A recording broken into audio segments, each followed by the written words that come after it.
All right, before we move on, Cam, we have a special guest today. Today's guest was a standout linebacker at the University of Texas, earning all Big 12 honors 3 times. All right, he's an Emmy Award-winning analyst and former co-host of Speak for Yourself on FS1 and a New York Times best-selling author, none other than Emmanuel Acho. Welcome to 4th and 1. My guy. How we thugging, bro? What up, what up, what up, what up, what up? So for you, in this world of content, right, from one content creator to another one, I mean, we've all seen it. Just recently spoke to, one of your former colleagues, and Joy Taylor, unbelievable talent as well. What are you doing now? I see the beautiful set that you're in right now, the Speakeasy. Talk to us about what we can expect from you. What do you have going on in your own IPs, and what should we be looking forward to? The last 54 days, I've been in a death sprint. I've been in a death sprint to create what you see. Speakeasy, sophisticated sports talk. I'm going to do a live daily show immediately following games. Sunday game, Monday game, Thursday game. I'm going live. What's the strength of living in LA? The games end at 8 o'clock. The viewers watch the game, 25, 35 million views. Game ends. They want more. Opinion-based sports show. We're doing it in studio. Speakeasy, it's much more of a sophisticated sports talk concept. It'll be on my YouTube at Speakeasy. And so what I spent the last 55 days curating is a program that I've owned, a program that I'm creating, a program that I'm hosting with LaShawn Shady McCoy, and we getting right to it. To me, the vacancy in the market, Peggy, the vacancy in the market, Ken, the vacancy in the market, viewers at home, was wait a second. At night, after the game, I want some opinions. I don't just need to watch Sports Center. I already know what happened in the game. I can watch Twitter for the clips of what happened in the game. Somebody make me cry. Somebody make me laugh. Somebody make me smile. Somebody make me scream.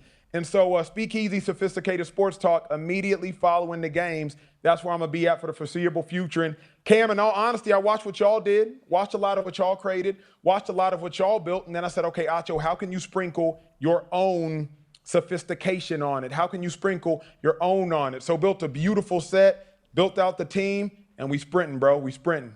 It's amazing. Keep sprinting, bro. Please keep sprinting. I think, too, and just for full autonomy and vulnerability here, I think we've learned and seen it firsthand that anybody is capable of being let go.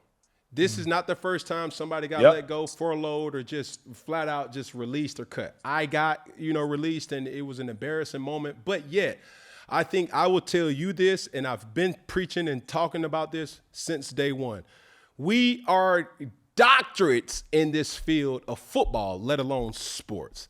And if I want to hear about sports or an analytical approach to sports, what better way to hear it from a former athlete?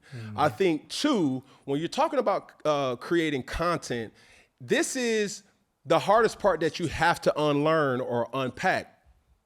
Nobody wants to hear what I got to say. Well, everybody wants to hear what you have to say. I think what you've been able to leverage with the platform of a Fox, with the platform of things that you've done, is credible information that can easily be digestible. And now, to your point, when you say certain things, vacancies in the market, yeah, I do want to properly digest what I just saw in the last 3 to 4 hours, right? Yeah.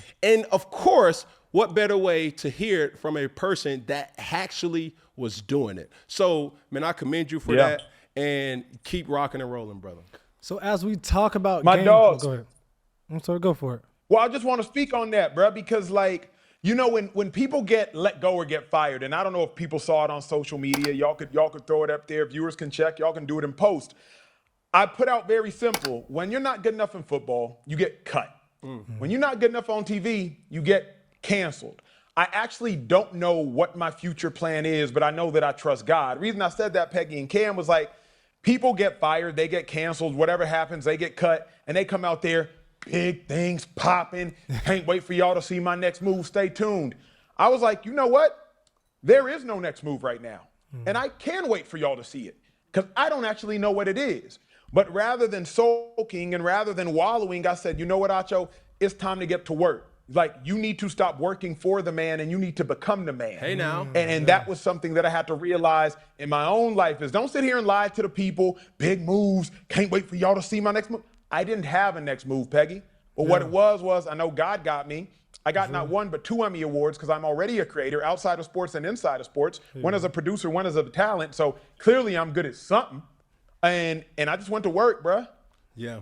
I think, man, that word, bro, and I'm sorry, but I just need to take this time to really push people to their promise, right? I was having a conversation with an individual not too long ago, and she's a person that's working for a news station, a local news station. And it's time for us to educate ourselves of the things that we can and cannot do, right? I've always pushed people to say, hey, bro, control your NIL, right? No matter if you are a collegiate athlete or a professional athlete, you control it, not your agent, not your manager, you control it.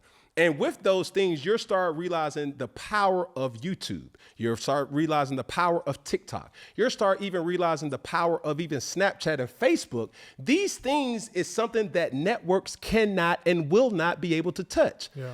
These are things where you say, hey, everything that I talk about as far as sports on the Fox platform, that's Fox. But everything that I want to talk about, the sophistications of, really art, the sophistication of what I deem as fashion, the sophistication of me just being a father. Yeah.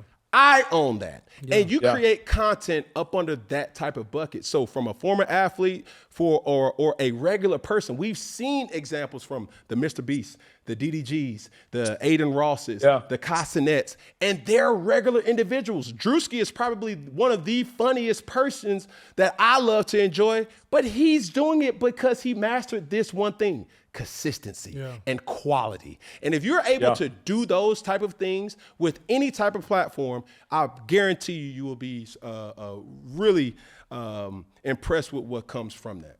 Acho, I wanted to ask, even in the season that you're in now, like, talk about the emotional aspect of it. Like, how freeing is it? Like, what are some of the pros or the cons, too, of being in a space and starting from scratch or doing your own thing?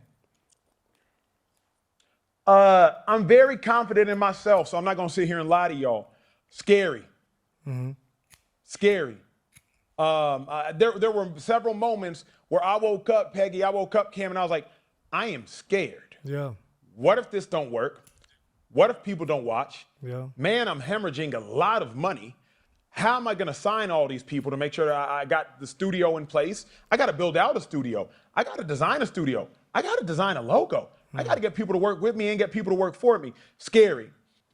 Scary is the pervasive emotion right now, but I am not letting that fear hinder me. Yeah, instead, I'm saying, you know what? Fear is an okay and an appropriate emotion. Just don't let fear dictate the trajectory of your life. Yeah. So I could come up here and, try to stunt and, oh, man, it's been easy, bro. I just had to get to work, bro. You know what I'm saying? I just had to lock in. Nope. I was scared. I've been scared. I've been exhausted, probably working 19-hour days every day for the last 56 days since the show got canceled. And the show got canceled. There's no ands, if, buts, what's about it. It wasn't like we had other options. No. Yeah. Wasn't good enough. Got canceled.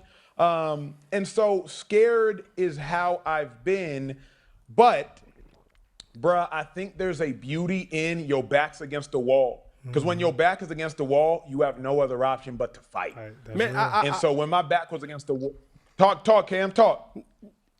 I'm sorry to cut you off, bro, but I have to ask, did you see this coming? Of course. Bruh, I tell people all the time, I got cut 5 times by the age of 25. I know how to see around the corner. There came a point in time where I'm like, hey, we launched a new show at a new time slot with a new cast and a new name. It was like, and mind you, our time slot's going up against First Take. Shout out to you, Cam and Stephen A. and what y'all got going in First Take. It's the 98 Bulls versus an expansion team. What you think was going to happen if you only have 9, 10, 11 months? Yeah. I wasn't taking down Michael Jordan and Scottie Pippen. You can make yourself MJ, you can make yourself Scottie, Cam. That's up to you and Stephen A. But it's the 98 Bulls versus an expansion team, G. So did I see it coming? Absolutely. I knew it was a possibility because the show was not doing good enough. Now, with that being said, do I believe we could have had more time? Do I believe we could have turned the corner? Do I believe it was a concept that was cool? Yes. But it wasn't good enough. Period. It wasn't good enough.